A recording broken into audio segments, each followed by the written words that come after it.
Bruxelles, c'est une ville d'1,2 million d'habitants et avec ses banlieues, 2,1. C'est divisé en 19 communes et une de ces communes s'appelle Molenbeek, qui est reconnue comme étant la capitale du terrorisme de l'Europe.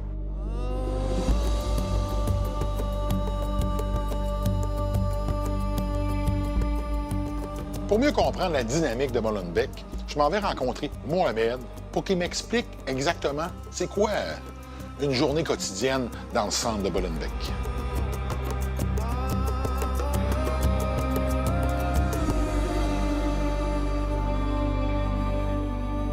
Ça veut dire quoi, Molenbeek? Moulin à vent. Il n'y a pas de moulin? C'était à l'époque, c'était un petit village. OK. Oui. Donc ici, c'est typiquement marocain. Ça ressemble. Est-ce que tu veux boire un café marocain? Oui, s'il vous plaît. Il va bientôt arriver. J'ai commandé pour toi. OK, t'as pensé à ça déjà? Déjà. Ah, super, ça va nous réchauffer, hein? Donc, vivre ici, là, c'est comment? C'est agréable, c'est des gens très chaleureux. C'est une chouette commune. Comme il y a eu les attentats à Paris et Bruxelles et que les jeunes de Molenbeekois, c'est devenu médiatisé, simplement ça. Donc, ils provenaient d'ici, là. Prenez d'ici, ni irrité. Je suis triste que les médias ils ont sali cette commune. Même si sa mauvaise réputation, il y a quand même des gens qui ont du cœur. Il y a du bon monde. Par contre, il faut tomber sur les bonnes personnes. Si on rencontre les mauvaises, cœur à vous, parce que Molenbeek a quand même la réputation d'être un quartier assez rough. Les Marocains se sont installés ici comment? C'est la première génération. Qu'est-ce qui les a emmenés ici? C'est l'État belge pour les main-d'œuvre pour reconstruire la Belgique. Oh, d'accord. L'après-guerre? Après-guerre. Donc, on a favorisé l'immigration. Pour construire les réseaux de trains et les routes. Le petit café, là, j'ai bien aimé ça. On est assis sur la terrasse, on boit un café marocain. On a vraiment l'impression, après avoir été au Maroc moi-même, d'y être. Et ça, en Belgique, c'est impressionnant. Donc, parle-moi un peu de toi. En fait, je suis initié en Belgique en 1975 à Vilvoorde. C'est une ville en dehors de Bruxelles. Je suis diplômé en restauration et je suis aussi diplômé dans les arts martiaux. Et je suis au niveau 4e dan. Oh! J'étais champion d'Europe plusieurs fois, champion de Belgique plusieurs fois et vice-champion du monde en Australie. Lors des attentats, Oui, 3 des individus provenaient du Molenbeek. de Molenbeek, oui. Donc, ils étaient marocains d'origine. Oui. Ils étaient doctrinés par des salafistes, des Saoudiens.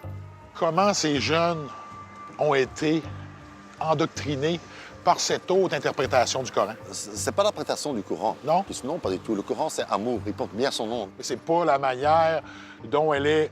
C'est les hadiths qu'ils ont pris. Ils sont doctrinés par les hadiths, par la parole du prophète. À Rien part- à voir avec le Coran. Et pourquoi que certaines personnes, dont ces jeunes Marocains, ont embrassé cette manière de penser? Parce que pendant toute leur jeunesse ici, l'État belge, entre guillemets, ils ont laissé un peu abandonner, moralement et physiquement. Et les jeunes ne voient plus leur avenir devant eux. Et puis de là, ils ont fait un lavage du cerveau et voilà, c'est vite fait. Hein. Est-ce qu'on peut sentir une forme de radicalisation ici dans la... Non, pas du tout, non. Non. Non. Après avoir terminé mon café, et pour être honnête, j'en ai bu 2. Donc, il était le temps que je bouge parce que je commençais à avoir de la difficulté à rester en place. Et je voulais voir comment ça se passait dans le quartier chaud de Molenbeek. Donc, on se dirige à pied vers justement l'endroit où c'était un peu plus funky. Donc, c'est ici le quartier chaud? Quartier chaud de Molenbeek, oui. Donc, c'est quoi l'endroit ici? C'est le quartier Réboucourt, métro. C'est là que tous les jeunes se rencontrent, tous les 19 communes. Donc, c'est quoi qu'on retrouve ici exactement?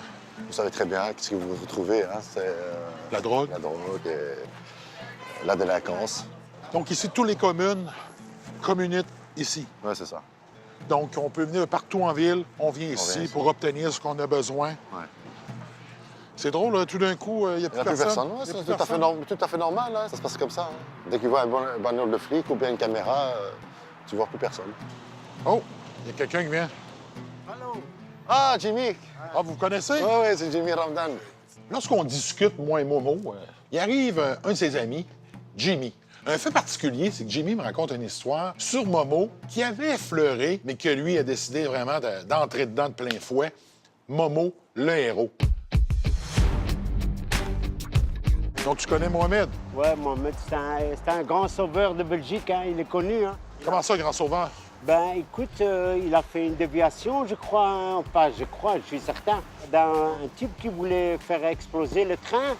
Et Les donc, attentats de Bruxelles? à Bruxelles, ouais. Attentat de la gare centrale. Ah oui? Ça, c'est mon mot de la gare Au moins centrale. les héros. Et moi, je suis fier de connaître des gens comme ça parce que ça devient un peu positif parce que c'est toujours l'islam, l'islam, l'islam. Oui, c'est vrai. T'es musulman. Oui, je suis musulman, oui. Et j'ai sauvé 65 personnes dans le train. 65 personnes. Oui. OK, on s'en va à la gare À la centrale. gare centrale. Allez, La gare come centrale. on. Ah. Donc, la gare centrale, c'est gros, il y a beaucoup de monde et c'est définitivement le genre d'endroit, si tu veux faire un attentat et toucher beaucoup de monde, c'est là que tu fais ça. Comment ça s'est passé? Ce que s'est passé, j'étais dans le train. Et le train s'est arrêté à la gare centrale. Les gens sont descendus. Ils ont vu les terroristes avec un revolver et ont commencé à crier Allahu Akbar. Ils sont revenus dans mon train. Ils sont revenus dans le train où j'étais. Et là, il s'est passé quoi? Le premier réflexe que j'ai fait, j'ai demandé aux gens de se coucher au sol, se cacher en dessous des sièges.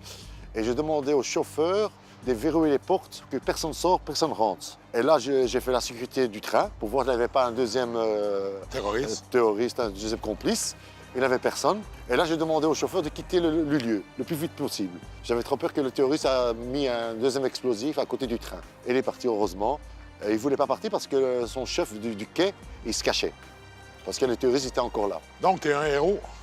Pour eux, je suis un héros, mais je ne me sens pas un héros. Ils m'ont promis que j'allais avoir une médaille de bravoure, mais j'attends toujours. Comment tu te sens? Je me sens bien, Oui. très bien. Mais c'est grâce à Jimmy Ramdan. J'ai eu une dépression. Hein. J'ai eu le retour. Par la suite, j'ai eu dur à sortir, à marcher. J'avais peur, je me retournais chaque fois. Mais t'avais peur de quoi? De représailles. De la part d'extrémistes? Des extrémistes de Daesh, ouais. Parce que t'as été identifié, tu devenais une cible. Ouais, c'est ça. T'as su quoi faire, tu t'es tenu debout, t'as sauvé des vies. Félicitations. Ouais, Momo. merci, merci de gentil de votre part. Merci. Mon bilan de Momo, c'est que c'est un personnage qui emmenait beaucoup de couleurs dans un quartier qui en a peu. Et il mérite largement son surnom de Momo le héros.